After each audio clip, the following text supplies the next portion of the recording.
I am PSN Murthy.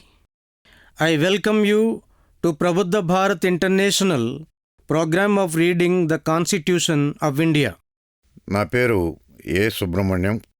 భారత రాజ్యాంగము ప్రబుద్ధ భారత నిర్మాణం. ప్రబుద్ధ భారత్ ఇంటర్నేషనల్ ఆధ్వర్యంలో రాజ్యాంగ పఠనం కార్యక్రమానికి మీ అందరికీ ఆహ్వానం. Episode 5. In this episode, we are reading articles from 32 to Article 35. Right to constitutional remedies.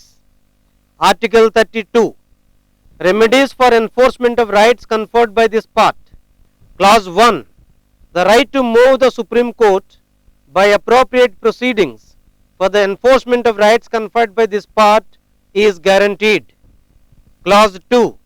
The Supreme Court shall have power to issue directions or orders or writs, including writs in the nature of habeas corpus, mandamus, prohibition, quo warranto, and certiorari, whichever may be appropriate for the enforcement of any of the rights conferred by this part. Clause 3. Without prejudice to the powers conferred by the Supreme Court by clauses 1 and 2, Parliament may by law empower any of the court to exercise within the local limits of its jurisdiction all or any of the powers exercisable by Supreme Court under clause 2. Clause 4. The right guaranteed by this article shall not be suspended except as otherwise provided for by this constitution. రాజ్యాంగ ప్రత్యుపయాలకు హక్కు. అధికరణం 32. ఈ భాగం ద్వారా ఇవ్వబడిన హక్కులు అమలు చేయటానికి ప్రత్యుపాయములు. క్లాజ్ 1. ఈ భాగంలో ఇవ్వబడిన హక్కులను అమలుపరుచుకునే హక్కుకై తగు రీతిలో సుప్రీంకోర్టును ఆశ్రయించడానికి హామీ ఇవ్వబడింది. క్లాజ్ 2. ఈ భాగం ద్వారా ఇవ్వబడిన ఏవైనా హక్కులను అమలుపరచుటకు హేబియస్ కార్పస్, మ్యాండమస్, ప్రొహిబిషన్, కో వారంటో మరియు సెర్షియరీ వంటి స్వభావం గల రిట్లను లేదా ఆదేశాలను, ఉత్తర్వులను జారీ చేయడానికి సుప్రీంకోర్టుకు అధికారం ఉంటుంది. క్లాజ్ 3. నిబంధనలు 1 మరియు 2 కింద సుప్రీంకోర్టుకు గల అధికారాలకు భంగం కలగకుండా పార్లమెంటు చట్టం ద్వారా ఏదేని వేరే కోర్టుకు తన అధికార పరిధిలోని ప్రాంతాల లోపల అధికరణ 2 కింద సుప్రీంకోర్టు చెలాయించగల అధికారాలు 1 కానీ లేదా ఏదైనా కానీ చెలాయించే విధంగా అధికారాలను కల్పించవచ్చును. క్లాజ్ 4. ఈ రాజ్యాంగం ద్వారా అన్యదా చేయబడిన నిబంధనల ప్రకారం తప్ప ఈ అధికరణలో హామీ ఇవ్వబడిన హక్కులను తాత్కాలికంగా నిలిపివేయరాదు. Article 32A. Constitutional validation of state laws not to be considered in proceedings under Article 32.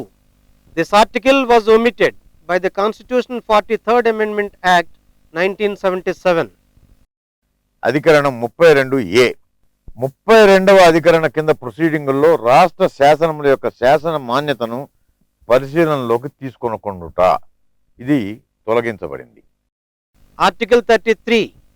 Power of Parliament to modify the rights conferred by this part in their application to forces, etc. Parliament may by law determine to what extent any of the rights conferred by this part shall in their application to A. the members of the armed forces, or B. the members of the forces charged with the maintenance of public order, or C.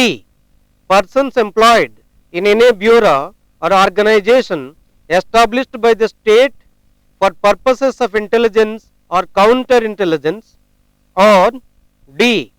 person employed in or in connection with the telecommunication systems set up for the purposes of any force, bureau or organization referred to in clauses A to C be restricted or abrogated so as to ensure the proper discharge of their duties and maintenance of discipline among them. అధికరణం 33. ఈ భాగం ద్వారా ఇవ్వబడిన హక్కులను రక్షణ దళాలకు వర్తించే విధానాన్ని మార్చుటకు పార్లమెంటుకు అధికారాలు. పార్లమెంటు శాసనం ద్వారా ఈ భాగంలో ఇవ్వబడిన హక్కులను క్రింది వర్గాల వారికి అన్వయించినప్పుడు వారి యొక్క విధులు సక్రమ నిర్వహణ కోసం ఏ మేరకు నియంత్రించవచ్చు లేదా రద్దు చేయవచ్చు అనే విషయంపై నిర్ణయించవచ్చు. అవి ఏ. సాయుధ బలగాల సభ్యులకు అన్వయించినప్పుడు, లేదా బి. శాంతి భద్రతల బాధ్యతలు నిర్వహిస్తున్న దళాలకు అన్వయించినప్పుడు, లేదా సి. ప్రభుత్వంచే ఏర్పాటు చేయబడిన ఏదైనా గూఢచర్య లేదా ప్రతిగూఢచర్య సంస్థలు లేదా ఇతర సంస్థలో నియమించబడిన వ్యక్తులకు అన్వయించినప్పుడు, లేదా డి. ఏ నుండి సి వరకు గల నిబంధనల్లో ప్రస్తావించిన సాయుధ బలగాలు, బ్యూరోలు లేదా సంస్థల అవసరాల కోసం వాటి సంబంధమై ఏర్పాటు చేయబడిన టెలికమ్యూనికేషన్ సంస్థలో నియమించబడిన వ్యక్తులకు అన్వయించినప్పుడు. Article 34. Restrictions on rights conferred by this part while martial law is in force in any area. Notwithstanding anything in the foregoing provisions of this part, Parliament may by law indemnify any person in the service of the Union or of a state or any other person in respect of any act done by him in connection with the maintenance or restoration of order in any area within the territory of India where martial law was in force, or validate in a sentence passed, punishment inflicted, forfeiture ordered, or other act done under the martial law in such area. అధికరణం 34. ఏదేని ప్రాంతంలో సైనిక పాలన అమల్లో ఉన్నప్పుడు ఈ భాగం ద్వారా ఇవ్వబడిన హక్కులపై నిర్బంధం.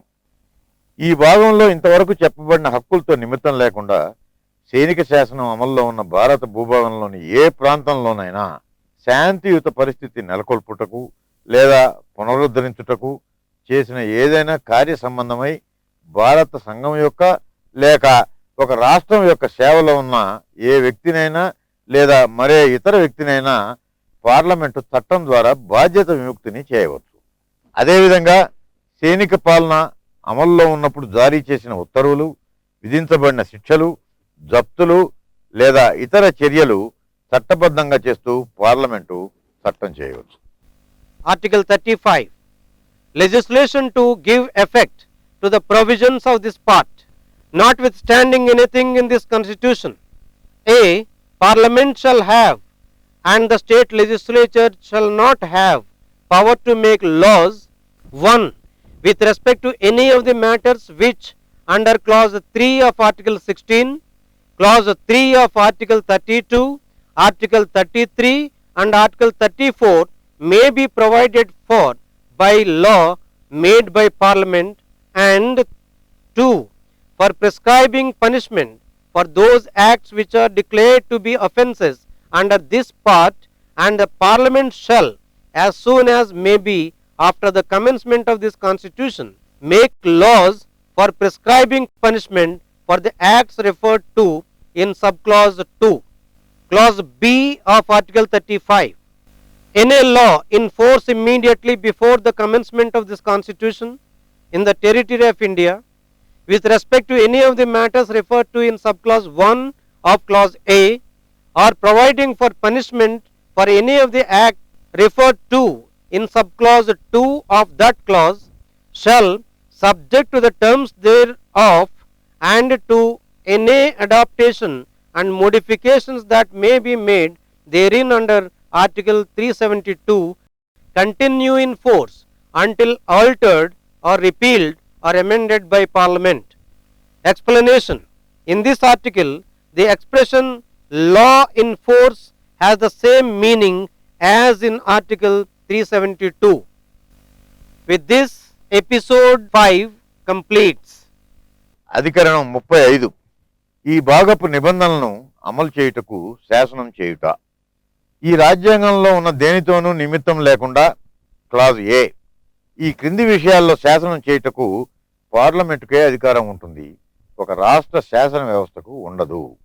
Sub clause 1. అధికరణ 16లోని నిబంధన 3, అధికరణం 32లోని నిబంధన 3, అధికరణం 33 మరియు అధికరణం 34లో అంశాలపై పార్లమెంటు తగు చట్టం చేయవచ్చు. Sub clause 2. ఈ భాగం కింద నేరాలుగా ప్రకటించబడిన చర్యలకు శిక్షను నిర్ణయించుటకు మరియు ఈ రాజ్యాంగం అమల్లోకి వచ్చిన తర్వాత సాధ్యమైనంత త్వరగా ఉపనిబంధన 2లో ప్రస్తావించిన చర్యల శిక్షలను నిర్ణయించుటకు పార్లమెంటు చట్టం చేయాలి. సబ్ క్లాస్ బి, భారత భూభాగంలో ఈ రాజ్యాంగం అమల్లోకి వచ్చే ముందు నిబంధన ఏ లోని ఉపనిబంధన 1లో ప్రస్తావించిన ఏదైనా విషయానికి సంబంధించి అమల్లో ఉన్న చట్టము లేదా నిబంధన ఏలోని ఉపనిబంధన 2లో ప్రస్తావించిన ఏదైనా చర్యకు నిమిత్తమై శిక్ష కోసం చేసిన నిబంధన కానీ అధికరణం 372లో గల ఏవైనా షరతులు మరియు దాని కింద చేయదగిన ఏవైనా అనుసరణలకు మరియు మార్పులకు లోబడి వాటిని పార్లమెంటు చే మార్చబడనంత వరకు లేదా రద్దు చేయనంత వరకు లేదా సవరించబడినంత వరకు అమల్లో కొనసాగుతాయి. రాజ్యాంగ పఠనం 5వ ఎపిసోడ్ సమాప్తం.